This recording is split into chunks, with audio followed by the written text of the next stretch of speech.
Bien, bonjour à tous et bonjour à toutes aussi d'ailleurs. Bienvenue sur le Arcade High Podcast épisode 2. Aujourd'hui, mon invité est Clément Parrer. Bonjour Clément. Bonjour Lucas. Comment ça va? Très bien, et toi? Écoute, ça va, on fait bien aller. Euh, Aujourd'hui, pour Clément, c'est un peu spécial et je trouve très intéressant parce que Clément a la particularité d'avoir touché à l'IBMI au début de sa carrière, mais que maintenant, il n'y est plus. Donc on va avoir aujourd'hui, je pense, le point de vue d'une personne qui a vu en quelque sorte les deux côtés de l'IBMI, c'est-à-dire l'intérieur et puis l'extérieur. Et on va voir peut-être à quel point est-ce que les différentes facettes de l'IBMI, c'est trop cool, c'est moderne, et puis non, l'IBMI, en fait, c'est un truc de vieux, il faut absolument passer à autre chose. On va voir un peu comment ça se confronte. J'ai bien présenté les choses? C'est parfait.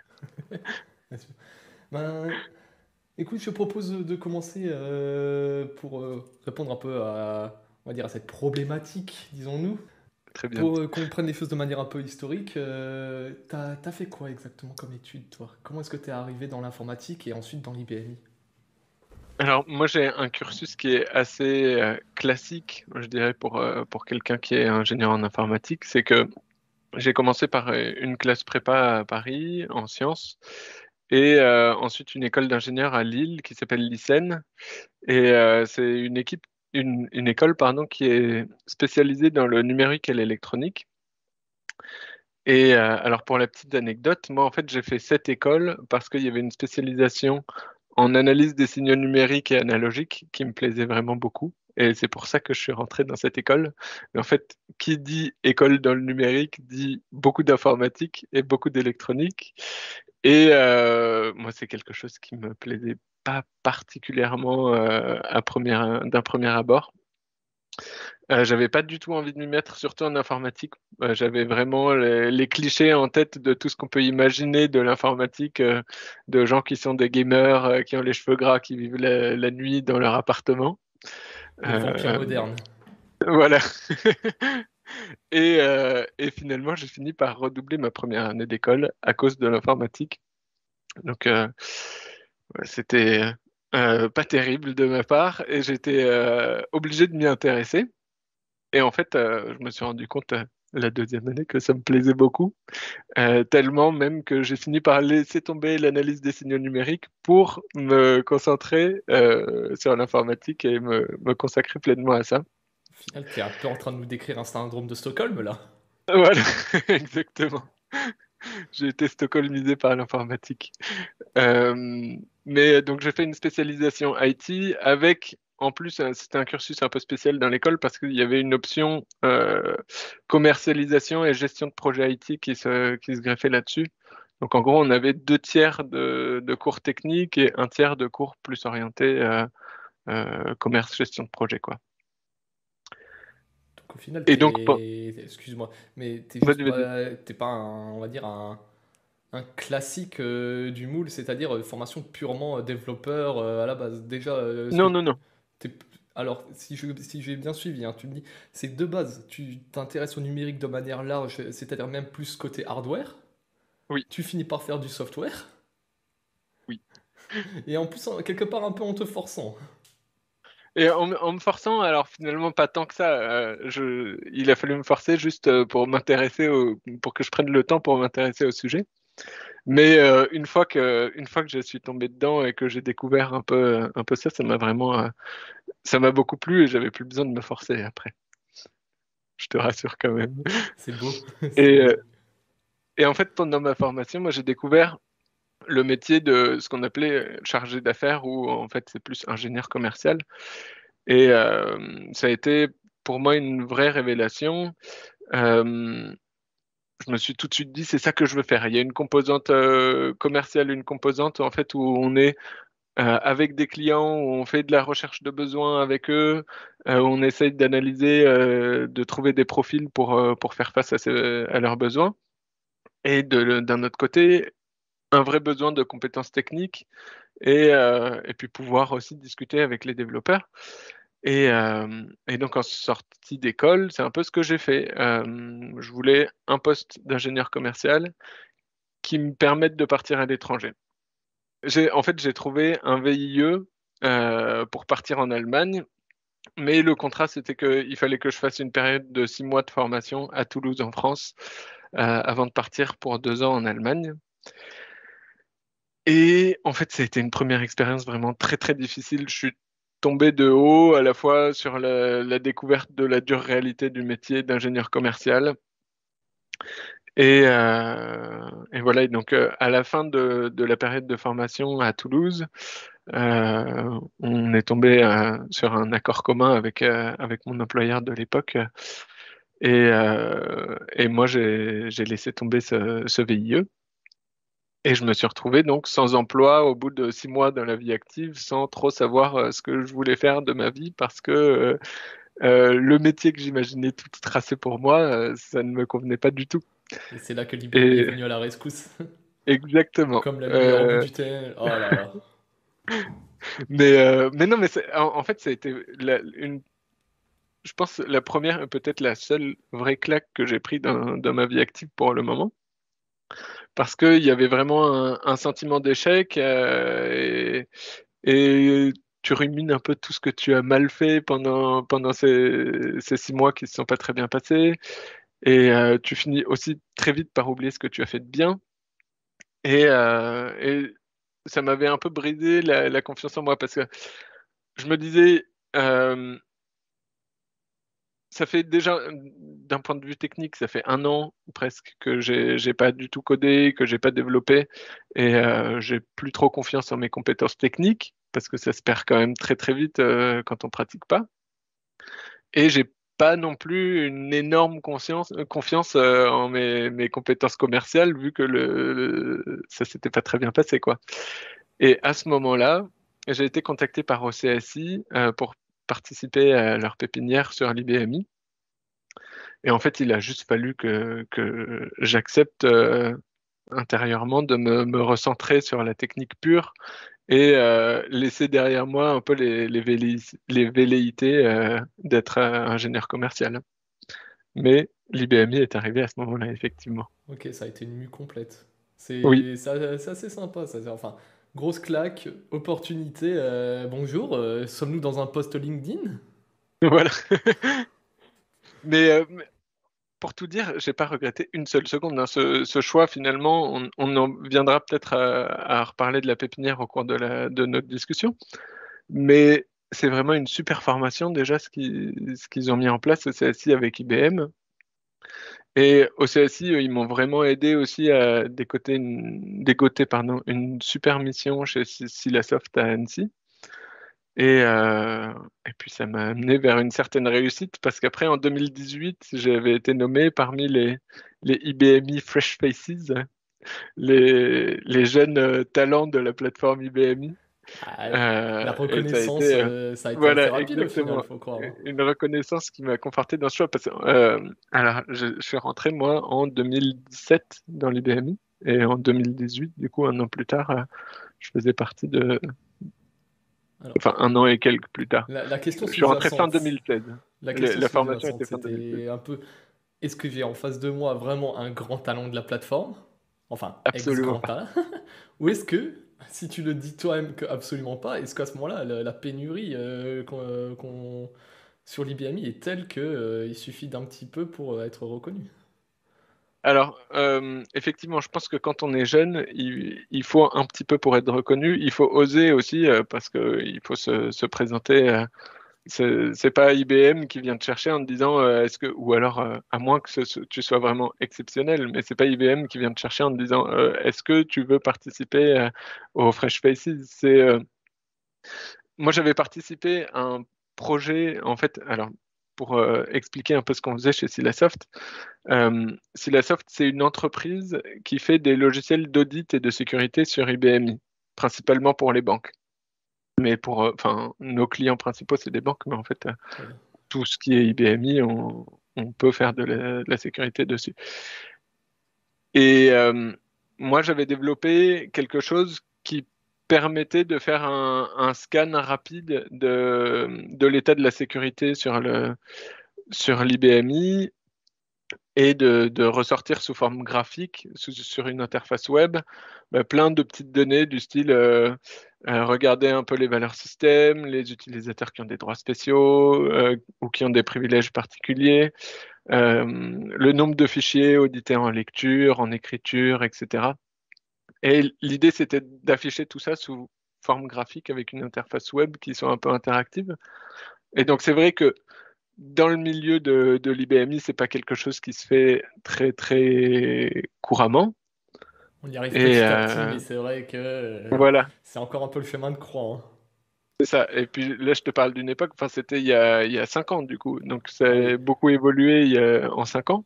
Et malgré ça, petite pensée pour le groupe Zyden qui continue de pousser pour ses interfaces PHP ou Node.js Mm. et compagnie. Oui. Mais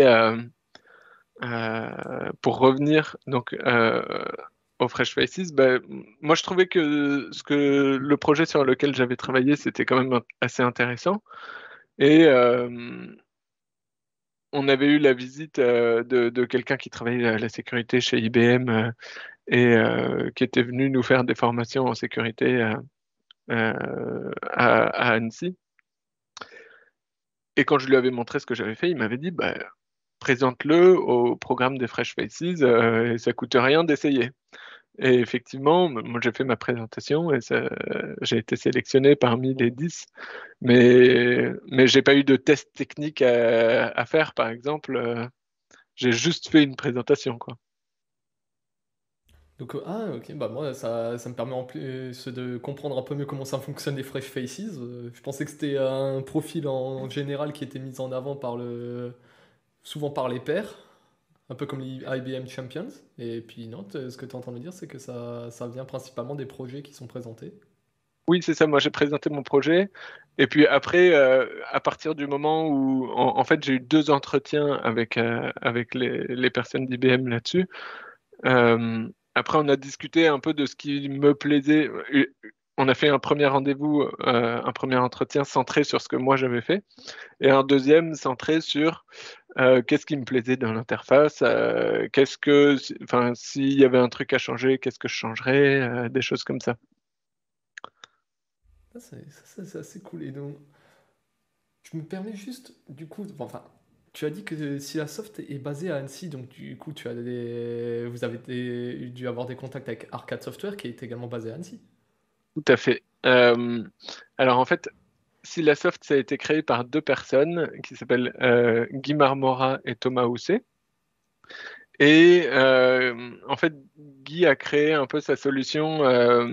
C'est surtout lui l'architecte de la toute première solution. Et il a beaucoup vadrouillé en Afrique. Et il travaillait beaucoup pour les producteurs d'usines de sucre. Alors, je ne sais plus exactement si c'était au Gabon ou il me semble que c'était au Gabon.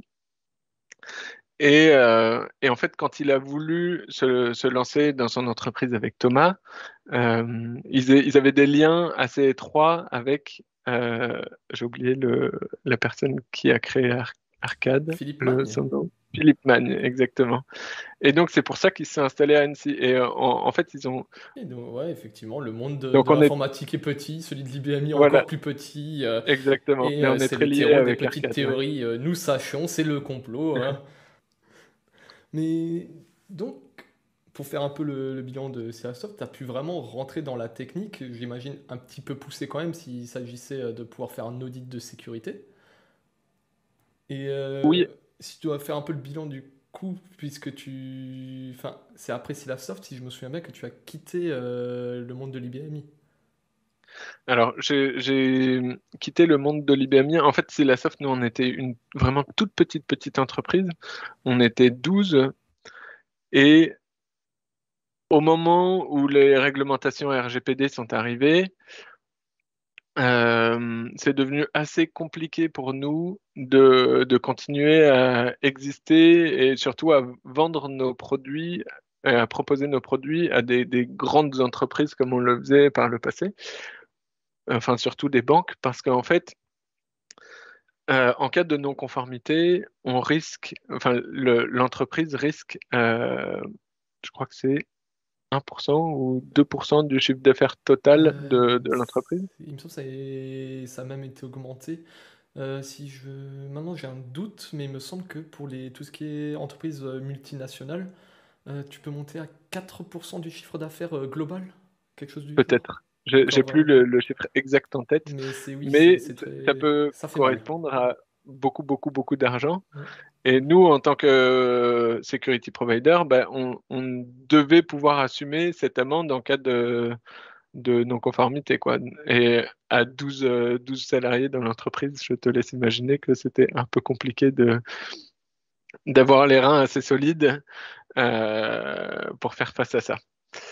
Et en 2018, je crois, ou non, toute fin 2017, on a été racheté donc par un groupe américain qui s'appelait ThinkSort, qui avait racheté aussi Vision aux États-Unis, une entreprise qui fait je sais plus comment on appelle ça, des duplications de fichiers dans des différents serveurs de la haute high availability, haute disponibilité en Ok, français. oui, je vois. Et donc, en fait, l'idée, c'était d'avoir un produit end-to-end avec qui mêlait high availability et sécurité et qui soit tout imbriqué ensemble. Ok, donc oui, eux, ils approfondissaient leur offre. Vous, voilà, vous retombiez sur vos pattes, en quelque sorte. Voilà. Et c'est là que toi, t'as dit, bon, comme je suis quelqu'un qui adore avoir le pied dans deux mondes à la fois, j'ai vu un côté, non, je veux voir l'autre. Alors, c'est pas tout à fait ça, mais bon, en fait, moi, après avoir fait mon projet avec l'interface web, etc., j'ai été intégré à l'équipe UI UX donc de Vision surtout, mais de chez Thingsort. Et, euh, et en fait, tous mes collègues étaient basés aux États-Unis, tous ceux avec qui je travaillais étaient basés aux États-Unis. Enfin, pour la plupart, après, il y avait quelques personnes à Pézenas aussi, dans le sud-est. Euh, Ma mais géographie j'avais est l'impression foirée. de toujours. Comment? Ma géographie est foirée, hein. Là-dessus, je n'ai pas ces références. Je suis désolé pour tous les auditeurs et auditrices qui se trouvent dans le sud de la France. Mais oui, j'avais l'impression en fait de jamais travailler avec les gens avec qui j'étais au bureau et d'être un peu coupé de mon équipe première. Et puis ça me plaisait moyennement d'être, enfin j'avais l'impression d'être un peu tout seul la moitié de la journée et de rater la moitié de la journée qui se passait quand je quittais le boulot et enfin l'après-midi aux États-Unis quoi. Donc effectivement, au Et final, donc c'est pas tant le technique que l'humain qui a pris le pas, on va dire, là-dessus. exactement. Ok. Donc ça y est, c'est à ce moment-là que la rupture a été faite. Voilà, et j'ai quitté Silasoft, enfin SyncSort, euh, pour rejoindre Sopra Banking Software à Annecy, toujours. Il y a une espèce de constante là-dedans. Voilà, bah, j'habitais à Annecy à ce moment-là, donc c'était un peu plus pratique. Et donc, enfin, que c'était à ce moment-là que tu avais clos l'IBMI, si tu avais fait un petit bilan, qu'est-ce que tu avais kiffé dedans sur le technique, sur peut-être plus de l'architecture, sur quoi que ce soit? Alors, déjà sur la plateforme, effectivement, moi je me souviens les premiers jours de formation avec OCSI, où je me suis dit, dans quoi je mets les pieds. Est-ce que ça existe encore des gens qui codent comme ça et qui font ça? Mais parce que en fait, dans la formation, on commence vraiment à voir les toutes premières méthodes de développement sur IBMI avec le langage encolonné, les trucs comme ça. Non, Et, donc, euh, et c'est vrai que les premiers jours, ils sont bizarres, hein. Et puis, tu vois, moi, alors, on continue sur la formation, mais moi qui avais un background IT, à la limite, je comprenais encore pas mal de choses, mais ceux dans la formation, c'est juste des gens qui ont un background en sciences, mais pas forcément en IT. C'est des gens qui ont un bac plus 5, qui ont peut-être fait 10 heures de MATLAB dans leur vie et qui découvrent ça. Et c'est vrai que eux, Ah ça ouais, leur a fait un choc ça pour doit le être la coup. claque. Je veux dire, quand tu te prends du RPG 3, même du. Exactement. Ouais, du Et RPG 3 le, sur l'interface SEU, là. Ouïe, ouïe, ouïe. ouais, et puis les requêtes aussi au début, c'est pas du SQL, Ah, le c'est Query ce qu'ils Language? utilisaient. Oui, Oui, oh. Alors, le Query Language, pour ceux qui connaissent pas, c'est. Pour moi, c'est. Quand j'ai eu la première fois à y toucher, ça ressemble énormément à du SQL, mais ce n'est pas du SQL. Et donc, du coup, la manière de l'utiliser est un peu particulière. Donc, on fait encore une fois, en quelque sorte, on fait le particulier, on fait l'original, on peut dire ça voilà. un peu, mais oui, ça demande un petit temps d'adaptation et d'utilisation. Mais, euh, mais ouais, donc mes premiers jours sur la plateforme IBMI, j'avais l'impression de vivre dans les années 80. D'ailleurs, c'est marrant, j'ai jamais écouté autant de Supertramp qu'à ce moment-là. Avec un peu de synthwave aussi au passage. Mais, euh, mais après, en fait, je trouve que c'est une plateforme qui est quand même hyper bien faite, qui est, je sais pas, il y a une certaine logique dans tout ce qui est fait sur la plateforme, qui fait que, en fait, petit à petit, tu comprends pourquoi ça a été fait, comment ça a été fait, et tu arrives à réfléchir un peu dans la façon dont ça a été pensé, l'IBMI, je trouve. Enfin, il y a une certaine forme de logique. Je sais pas Oui, si tu es oui, d'accord avec moi. si, il y a une logique.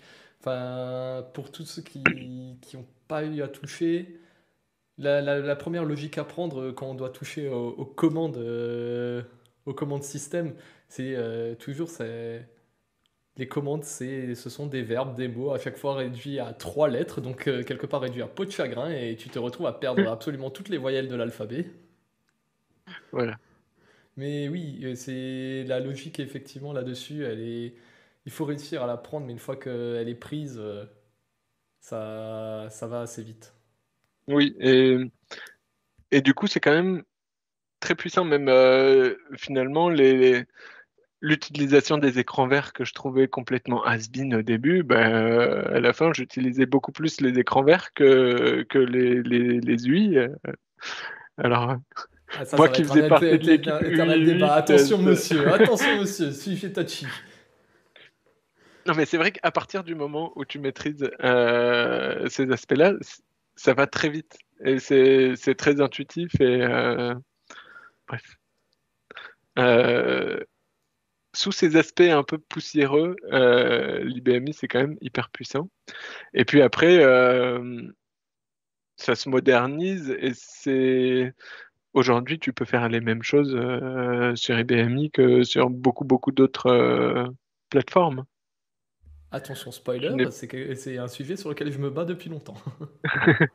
Non, mais c'est vrai, Mais oui. tu n'es plus cantonné au RPG free, tu peux faire n'importe quel langage presque sur l'IBM. C'est vrai, c'est vrai. Et depuis cette année, c'est même maintenant C Sharp qui fait partie, Moi, qui a été ça, intégré quasi en j'ignorais. natif. Mm. Oui, effectivement, ça là-dessus, c'était des bonnes surprises. Mais donc, oui, c'est dans les grandes lignes, ce qui me plaît beaucoup dans cette plateforme, c'est qu'on peut faire un peu de, de tout type de développement, qu'on soit sur des interfaces web ou sur des écrans verts Et donc, ouais, effectivement, l'IBM s'est bien mis au niveau ces dernières années. Et moi, c'est là où je voulais en venir, et là où je trouve ton parcours intéressant, en tout cas pour notre podcast, c'est que maintenant que tu es en quelque sorte passé de l'autre côté, tu peux faire en quelque sorte des points de comparaison. Oui, alors moi ce que je garde en souvenir surtout de cette période dans les BMI, c'est un peu ce dynamisme, je trouve, qu'il y a autour de la plateforme où on a l'impression qu'il se passe un peu quelque chose. Du moins, euh, ça fait 5 ans que je suis plus dessus. Enfin, oui, 5 ans à peu près. On va dire 5 ans. Euh, mais je sais pas, je trouvais qu'il y avait cette émulation un peu avec des nouvelles entreprises qui arrivaient dans l'IBMI, qui faisaient des choses nouvelles. Je trouve qu'il y a beaucoup de gens qui font des super trucs sur l'IBMI, même alors en France, Arcade, franchement, vous en faites partie, mais même ThinkSort, nous, je trouvais ça vraiment super ce qu'on faisait. Et même à l'étranger, des gens comme Liam Allen, ce qu'il fait, c'est super. El famoso, Liam El Allen. Famoso. Ah bah, ce monsieur a quand même réussi à... bah, grâce à lui et son boulot en Pro Lyon, on est tous en train de passer, d'utiliser RDI pour développer pour les néophytes RDI et notre environnement de développement, c'est-à-dire notre programme qui va nous permettre de taper du code, d'enregistrer nos sources, nos fichiers sources, de les compiler, d'en faire du programme. Et et il a réussi juste, en quelque sorte, il est en train de recréer RDI en version beaucoup plus légère, mais sur Visual Studio Code. Donc, nous embrassons désormais la modernité. Oui. Et pour avoir commencé à l'utiliser, oui, c'est vraiment sympa. Moi, j'ai vu que ces vidéos YouTube, du coup, mais je garde toujours, je pense, une vraie tendresse, même, je pense, pour le monde de l'IBMI. Et je trouve que si tu compares à d'autres plateformes, bon, après, qui sont nettement plus grosses, hein, mais il n'y a pas, je pense, cette émulation qu'on peut ressentir quand on fait partie du monde de l'IBM. C'est pas parce que tu travailles sur Windows ou sur Linux que tu te sens appartenir à une communauté. Oh, peut-être. Bon, après, est-ce que ce serait le syndrome des... enfin, en quelque sorte, c'est plus ça Des petits. grossit, plus ça devient Oui, oui, impersonnel.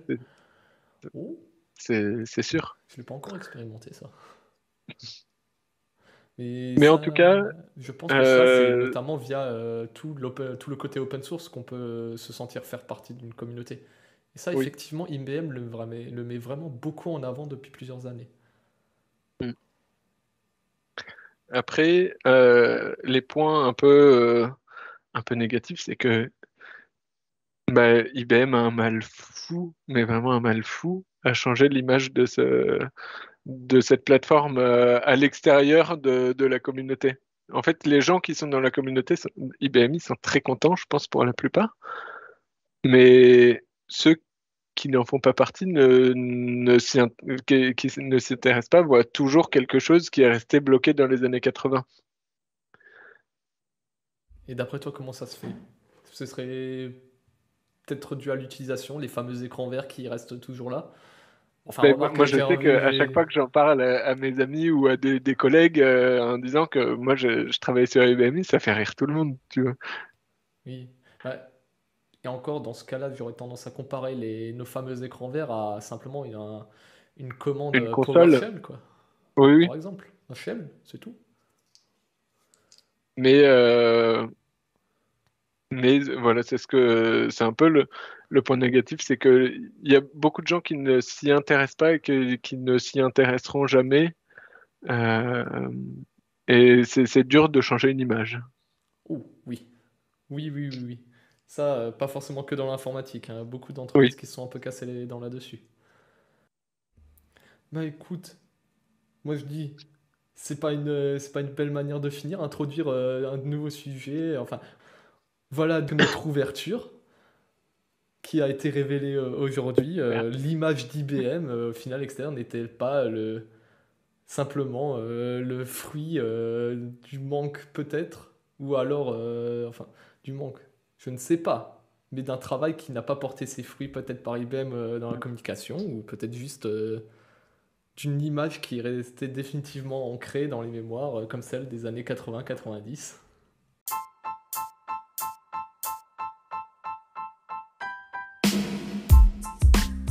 Clément, moi je te dis un grand merci d'avoir participé à cet épisode. Merci beaucoup Lucas pour l'invitation. Moi, je t'en prie, c'était vraiment un plaisir pour moi. Et avant de se quitter, j'aimerais donc remercier Arcade Software qui me permet d'enregistrer ce podcast. Je vous souhaite à tous et à toutes une excellente journée ou une excellente soirée. Portez-vous bien et à la prochaine.